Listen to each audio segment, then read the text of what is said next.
Hey guys, it's your friendly neighborhood band and choir director, Mr. Satterwhite. Just here with some words of encouragement here in this weird time of being apart and not being at school together. At this point, I think we've probably all binged at least something on Netflix or Hulu or, that kind of thing. And the boredom is probably setting in. Let's just by a show of hands, raise your hand if you're bored out of your skull. Anybody else bored out of school? Okay. You know what? That's okay.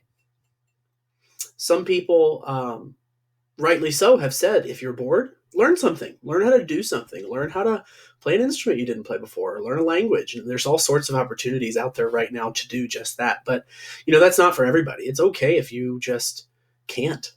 Um, we're in a really tough time right now, and doing all that stuff is okay. It's okay to just practice self care. It's okay to just make sure that you're doing the best that you can and getting through this. Do your homework, do your schoolwork, stay connected with us, but it's okay to be bored. You might learn something about yourself when you're bored. You might decide that, you know what, that's what I believe about that, or that's how I feel, and really get to know yourself because you're alone with yourself and with your own thoughts, and that's okay. Creativity can spring forth when you're bored too.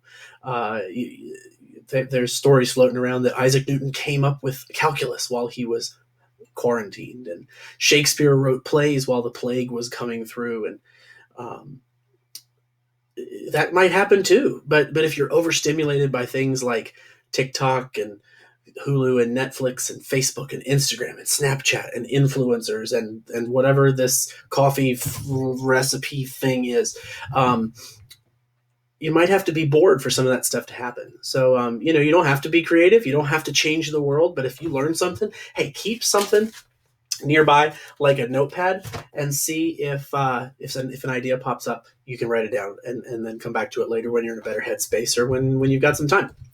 Other than that, I had three things that I like to share with my students that I think are really important. I think we all deep down we know these things, but it's nice to hear them sometimes.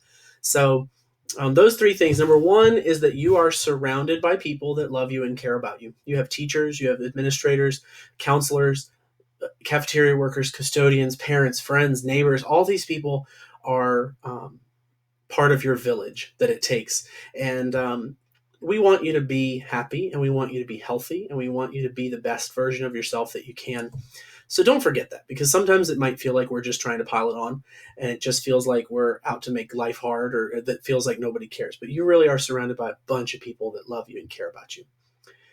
The second thing is that it's okay to not be okay. We live in a time where everybody wants to see the best version, and we edit everything we put on social media so it looks like everybody's happy and perfect and all of that. But it's okay to not be okay. This is a really hard thing that we're going through, and it's really tough to change everything about what we do. We change everything about school. We change everything about routines and schedules, and even groceries are different. And it's okay if that makes it hard. It makes it not okay. Um, and you can acknowledge that to yourself and say, you know what, I'm not okay right now. But the biggest thing is, if you can do that, here's number three. Asking for help is a sign of strength, not a sign of weakness. We think that we're supposed to go at it by ourselves, and we're supposed to do everything and be everything that we can for ourselves. But the reality is that sometimes we need other people, and sometimes we need support, and sometimes we need resources that we don't have ourselves. And that's where I want you to remember that you're surrounded by people that love you. I've learned that myself even more this spring, being around all the great people that work at Liberty High School, being around other band directors when we go to district events, stuff like that. And even when I went out to California and met other teachers for the Jeopardy Teachers Tournament, which, by the way, May 27th, that's my date. May 27th, I'll be on Jeopardy. This profession is full of people who love you and care about you, and we all miss you. We miss being in the classroom. We want to be out on the fields practicing for marching band and baseball and track and everything else that we're missing out on right now. And we want to be there with you, and we want to still be connected to you because we care about you.